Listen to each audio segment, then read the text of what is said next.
అంటే మీరు ఇప్పుడు పర్టిక్యులర్‌లీ ఐఏఎస్సో, ఐపీఎస్సో చదవాలి అంటే ఆర్ట్స్ ఉంటే ఇంకా బెటర్ రిజల్ట్ వస్తదంటారా? ఆర్ట్స్ బేస్డ్ అయితే? లేదు. అంటే హ్మ్. ఎర్లీ ప్రిపరేషన్ అనేది గోల్ ఓరియెంటెడ్ అండి. నేను హ్మ్. చిన్నప్పుడే ఇంటర్మీడియేట్ స్థాయిలోనో 10థ్ స్థాయిలో నేను నా కెరియర్‌ని ఆర్ట్ సైడ్ మౌల్డ్ చేసుకోవాలనుకుంటున్నాను. హ్మ్. కాంపిటీటివ్ ఎగ్జామ్స్ కావచ్చు, అకాడమిక్ సైడ్‌లో కావచ్చు, ఆర్ట్ సైడే ఉండాలి అని డిసైడ్ అయిన తర్వాత నన్ను మళ్ళీ ఇంజినీరింగ్ పంపించడం ఏ రకమైన ఆలోచన? ఓకే. హ్మ్. ఆర్ట్స్ ప్రిపేర్ అయ్యేదే చాలా తక్కువ మంది. అవును. వాళ్ళని గూడా మళ్ళీ ముందు ఇంజినీరింగ్ చేసేయి తర్వాత ఇటు వచ్చేయి అనటం తప్పు అని నేనంటాను. ఓకే. ఆ రైట్. ఆర్ట్స్ వెళ్ళాలి అనుకునే వాళ్ళకి ప్రాపర్ రిసోర్సెస్, ఇన్‌ఫ్రాస్ట్రక్చర్ క్రియేట్ చేయడంలో ఇక్కడ హ్మ్. సిస్టమ్స్ ఫెయిల్ అయ్యాయి అనేది నా ఉద్దేశం. ఓకే. అందుకని ఆ వేలో మనం వర్క్ చేస్తే డెఫినిట్‌గా ఆర్ట్స్ తీసుకున్న వాళ్ళకి బెటర్ రిజల్ట్స్ వస్తాయి. ఎందుకంటే మీరు ఆల్ ఇండియా ర్యాంక్స్ తీసుకుంటే ఇంజినీరింగ్ చేసిన వాళ్ళ సక్సెస్ రేట్ చూడండి. అలాగే ఆర్ట్స్ తీసుకొని సక్సెస్ అయిన వాళ్ళు చూడండి. మన హ్మ్. ఆంధ్ర, తెలంగాణ స్టేట్స్‌లోనే మీరు చూస్తే హ్మ్.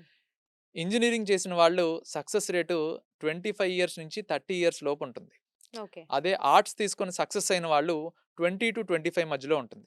ఓహ్! లాస్ట్ 4 ఏళ్ల రిజల్ట్స్ 21 నుంచి 25 రిజల్ట్స్ మీరు కంపేర్ చేసినా, ఈ ఇంటర్ నుంచి, డిగ్రీ నుంచి ఓరియంటేషన్‌లో ప్రిపేర్ అయ్యి సక్సెస్ అయిన వాళ్ళు మన ఆంధ్ర, తెలంగాణ నుంచి ఇంటర్ విత్ ఐఏఎసో, డిగ్రీ విత్ ఐఏఎస్ ఇలా ప్రిపేర్ అయ్యి సక్సెస్ అయిన వాళ్ళు చాలామంది లాస్ట్ 5 ఇయర్స్‌లో ఐఏఎస్‌లు గాను, ఐపీఎస్‌లు గాను ఉన్నారు. గ్రూప్ ఏ హ్మ్. ఆఫీసర్స్‌లో ఉన్నారు. మొన్న తెలంగాణ గ్రూప్ 1 కావచ్చు, ఏపీ గ్రూప్ 1లో గూడా ఈ ఆర్ట్స్ ఓరియంటేషన్‌తో ఉన్న వాళ్ళే సక్సెస్ అయ్యారు. ఇది ఎవరు ఓకే. రిపోర్ట్ చేయరు. అంటే ఎర్లీ ఏజ్‌లో గూడా అయ్యారు మీరదే జెప్తున్నారు. ఎగ్జాక్ట్‌లీ. రైట్. సో అంటే ఇయర్స్ ప్రాక్టీస్ అవసరం లేదు. ఈజీగా వాళ్ళకి వచ్చేస్తుందంటారు. అవును. రైట్. అంటే చాలామంది ఇంకొక ఆర్గ్యుమెంట్ ఏం చేస్తారు అంటే, ఇంజినీరింగ్ అయితే ఒకవేళ ఫెయిల్ అయితే ఏదో ఒక జాబ్ వస్తుంది అని. అవును. బట్ మనం అర్థం చేసుకోవాల్సింది 4 ఇయర్స్ ఆఫ్ ఇంజినీరింగ్ కోసం హ్మ్. మనం ఒక 2 ఏళ్ళు ఎంపీసీ చేయాలి. 4 ఏళ్ళు ఇంజినీరింగ్ చేయాలి. అవును. దాని తర్వాత అయన్నీ 6 ఇయర్స్ ఆఫ్ మెటిక్యులర్ స్టడీని వదిలేసి మళ్ళీ ఆర్ట్స్‌లో జీరో నుంచి మొదలుపెట్టాలి. ఓహ్! ఓకే. ఆ!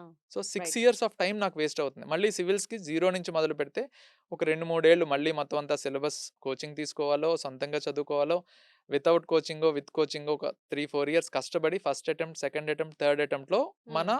హార్డ్ వర్క్‌ని, లక్‌ని టెస్ట్ చేసుకోవాలి.